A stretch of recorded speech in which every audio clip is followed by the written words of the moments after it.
20 साल से मैं ये कहता रहा हूँ कि राम कभी भी अयोध्या में पैदा नहीं हुए।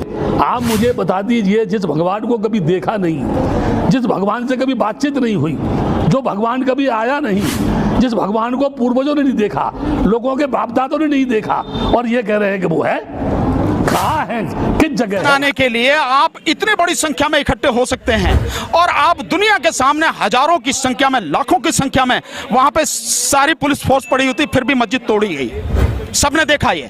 तो जब वो मंदिर के लिए आवाज उठा सकते हैं तो यहाँ रहने वाले साथी जो अपनी मस्जिद के लिए क्यों नहीं आवाज उठा सकते? तो यहाँ नौटंकी क्या कर रहे हो आप कि दलित को वो बनाओगे?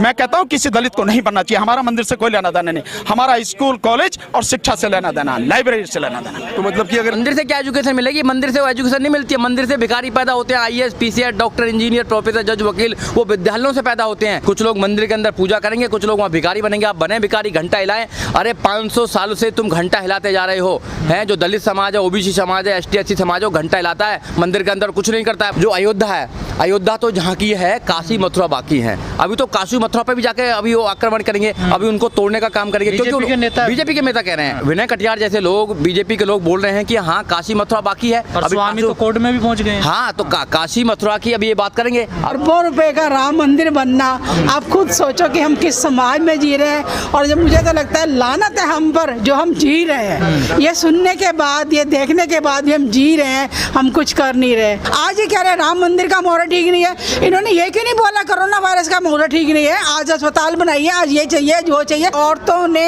9 महीने की प्रेगनेंसी के टाइम में भी ट्रैवल करा, सड़कों के किनारे अपने बच्चों को जन्म दिया। तब ये सरकार कहाँ थी? तब क्यों नहीं इनको याद आया कोई हॉस्पिटल बनाया जाए, कोई इनके लिए अतिथि गृह बनाया जाए? ये मंदिर है लेकिन उसके अंदर पूरी इंडस्ट्री चल रही है। का ध्यान हटाने के लिए अब एक राम मंदिर का मुद्दा लगा दिया कि तुम मरो, भूखे मरो, सड़कों पे आओ, कोई फर्क नहीं पड़ता। मंदिर बन रहे, मंदिर देखो। हमारे देश के अंदर तो इस हद तक पाखंड घुसा दिया गया है इन वर्ग विशेष के द्वारा कि वो आम आदमी को भगवान बता देता। बताइए आप, राम रहीम को पिताजी बोलते हैं, बताइए लोग, इनको अकल नहीं है क्या? आशा राम को बापू बोलते हैं लोग, बताइए आप। ये स्वामी साई है, सत्य साई, सब एक नंबर के रेपिस्ट हैं, सब एक नंबर के बदमाश हैं। अरबों खरबों की जमीन है लोगों के पास, लोगों को अंधे हुए पड़े, लोगों को मतलब ही नहीं है कुछ भी। आस्था आस्था आस्था आस्था, भगवान बनाना है हर किसी को, भगवान बनाना है। बाबरी मस्जिद को तोड़ करके राम मंदिर बनाने की शुरुआत कर दी।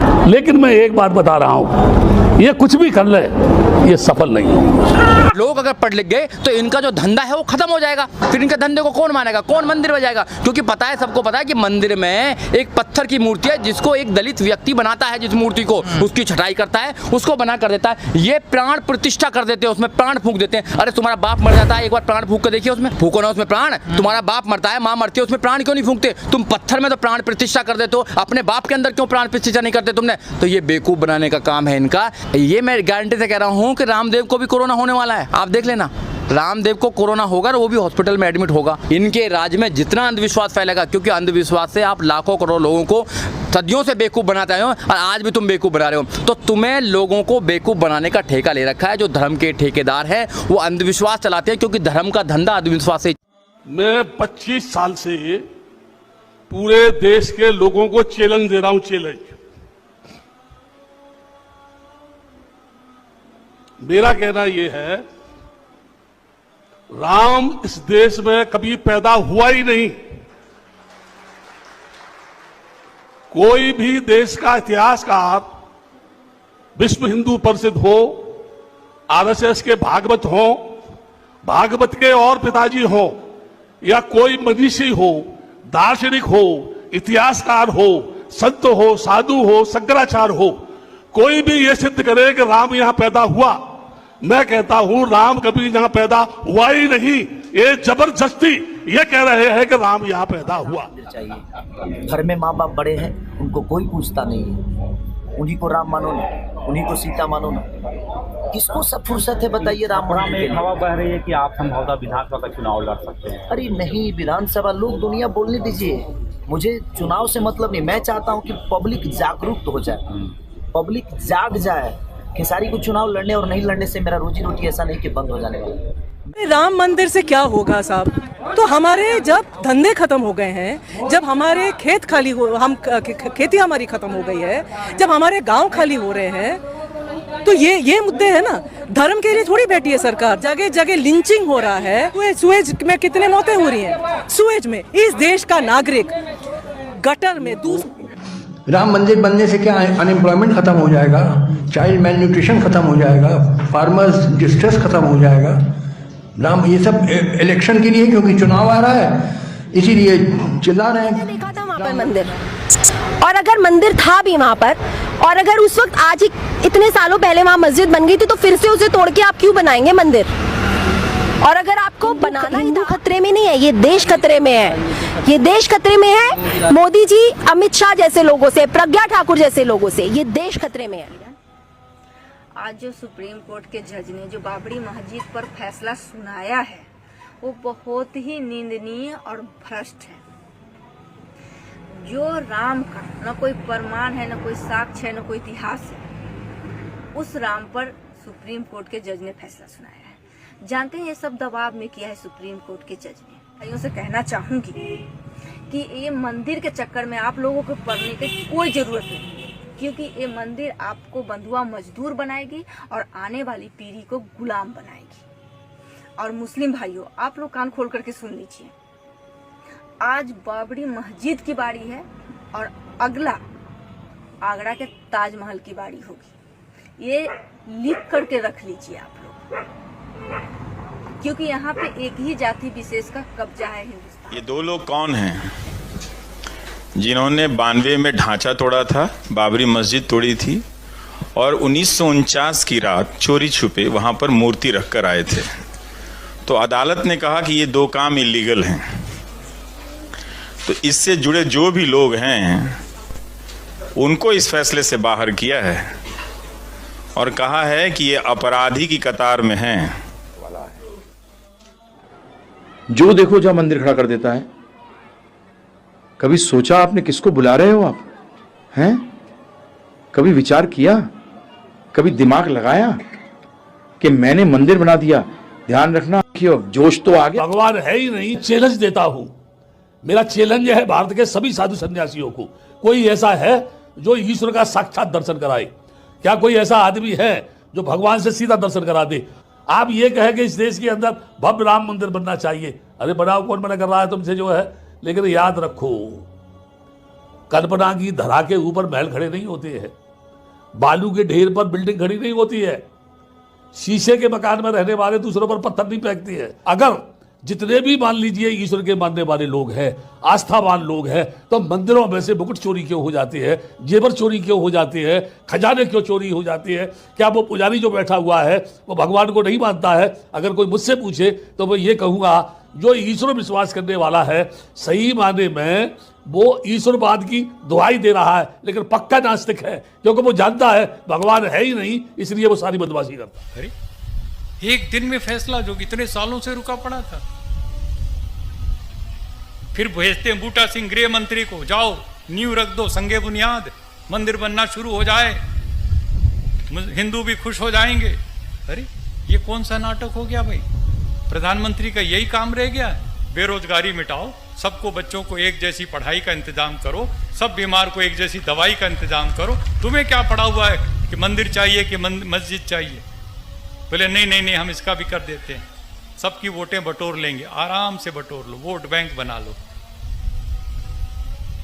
तो बूटा सिंह ने जाके संगे बुनियाद रख दी और कहा यहां से मंदिर बनेगा, इतना बढ़िया बनेगा, ये है वो है। अडवाणी जी ने रथ यात्रा निकाली, मंडल कमीशन वीपी सिंह ने लागू किया था पिछड़ों के लिए आरक्षण की बात। अडवाणी ने सोचा यार ये सारे पिछड़े तो हिंदू हैं और इसको ये ले जाएगा, मेरे पास क्या रहेगा, मैं किस पार्टी का नेता बना रहूंगा, तो कैसे इनको लाया जाए? बोले तेरे पास मंडल है वीपी सिंह, मेरे पास कमंडल है, और मैं कमंडल से देखता हूं तेरे हिंदुओं को मैं इधर ले आऊंगा तोड़ के। और जब रथ यात्रा निकाली सोमनाथ से, पूरी सरकार हिलने लगी और मुझे बुलाया वीपी सिंह जी ने, क्योंकि मैं मंडल कमीशन का समर्थन कर रहा था, उनकी पार्टी में नहीं था। मैंने कहा अच्छा काम है, पिछड़ों को सामाजिक न्याय मिलना चाहिए। तो उन्होंने मुझे कहा स्वामी जी इसका भी कोई हल निकालो, इस मंदिर का, ये मस्जिद वाला जो बाबरी मस्जिद। मेरे दोस्त थे सैयद साहबुद्दीन, हमारी पार्टी में थे, चंद्रशेखर जी के साथ मैं भी और वो भी। तो मैंने उनसे जाकर के पूछा, जफर याब जिलानी साहब से बात की, कोई रास्ता बताइए। उन्होंने मुझे बताया रास्ता।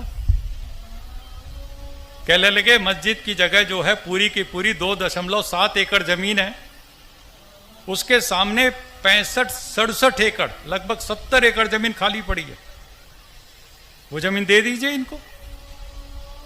जब अडवाणी जी रथ यात्रा में बैठ के दिल्ली आए, इधर आने से पहले पटना के बिहार में घुसने से पहले, बिहार में घुसने से पहले तो लालू जी ने गिरफ्तार कर लिया। उससे पहले की बात मैं बता रहा हूं। जब वीपी सिंह जी आए और कहने लगे ये क्या समाधान है, तो हमने वो नक्शा खोल करके बताया उनको कि देखिए ऐसा ऐसा भव्य मंदिर बन सकता है, आप ले लीजिए जितनी जमीन चाहिए, 3.25 एकड़ को छोड़ के, और 30 एकड़ ले लीजिए, 35, 40, 50 एकड़ ले लीजिए। तो अडवाणी जी मुस्कुराए और बोले मुझे बेवकूफ़ समझ रखा है कि मैं राम का एक और मंदिर बनाने निकला हूं? आपने मेरा नारा नहीं सुना? हमने कहा उनसे एक बार फिर बताइए क्या है नारा? कह लगे सौगंध राम की खाते हैं, मंदिर वहीं बनाएंगे। बोलने लगे वहीं का मतलब समझिए। हमने कहा वहीं का मतलब तो अयोध्या में। बोले ना, वहीं का मतलब है वो जो बाबरी मस्जिद है उसके बीचों बीच में 4 फुट बाई 4 फुट का जो मिंबर होता है जिस पे खड़ा होके इमाम खुतबा करता है, वहीं ठीक उसी जगह पर राम जी पैदा हुए, रामलला। उसी